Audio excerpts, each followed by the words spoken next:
One rainy and dark night, Elian had escaped from his abusive father's house. He was covered in wounds and bruises all over his body, but this did not diminish his beauty and attractiveness, for he was very attractive.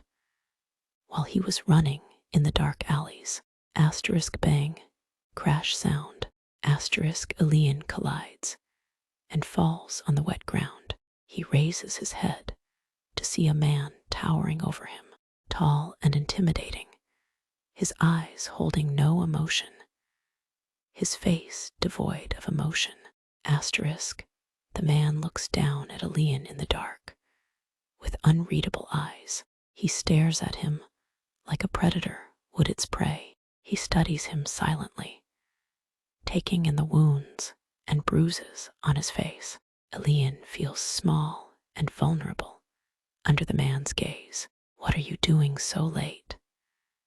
It's the middle of the night, and this part of town is dangerous for a pretty boy like you.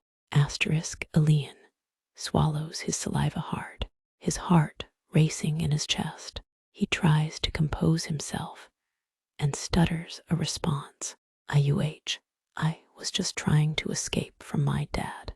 Asterisk, he looks up at the man with wide, innocent eyes, his small body trembling with fear. Asterisk, the man's red eyes narrow slightly, a muscle twitching in his jaw. His deep voice drips with cold disdain as he leans down closer, making Elian flinch. Your asterisk father asterisk.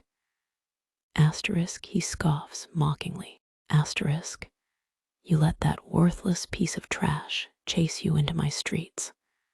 Pathetic.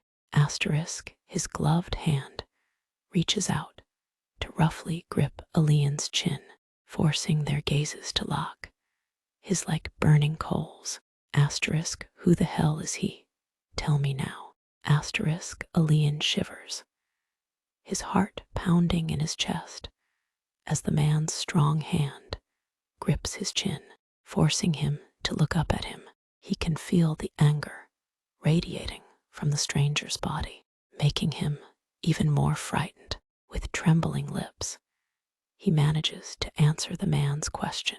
His name is Thomas. He's abusive. He hurts me. I couldn't take it anymore. Asterisk, the man's face remains expressionless, his eyes hard as stone as he listens to Elian's confession. He studies him for a moment longer, his grip on the young boy's chin almost bruising.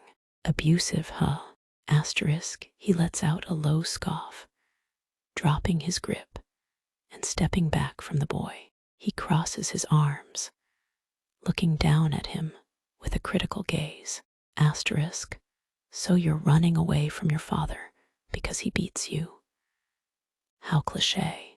A wave of shame washes over Elian at the man's derision, his small body hunching in an attempt to make himself seem even smaller. He tries to hold back the tears that well up in his eyes, not wanting to show weakness in front of this stranger. His voice quivers as he speaks again.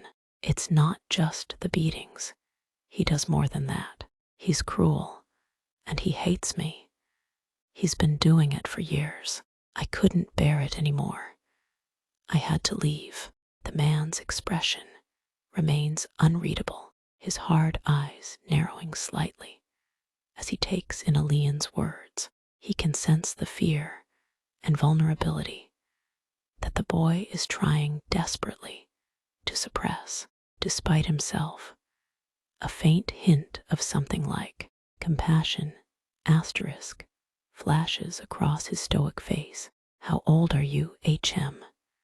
Asterisk, he asks, his voice still cold. Elian looks up at the man, trying to control his emotions. Despite his attempt to seem strong, he can't help letting some vulnerability show through. I'm 19. His voice is quiet, but trembling. As he speaks, a few tears escape and start to stream down his face. He quickly tries to wipe them away, feeling ashamed at showing weakness in front of the intimidating stranger. The man's red eyes flash dangerously, his entire body tensing as he processes the boy's confession. A dark laugh rumbles from his chest, cold and humorless. 2 years. Asterisk, he sneers, leaning in so close Elian can feel the heat of his breath against his tear-streaked face. Asterisk, you let that bastard own you for asterisk 2 years asterisk, and you think running will fix anything. Asterisk, a muscle jumps in the mafia boss jaw as he suddenly yanks Elian up by the collar with one brutal motion, forcing their gazes to lock again. Asterisk, I don't tolerate cowards.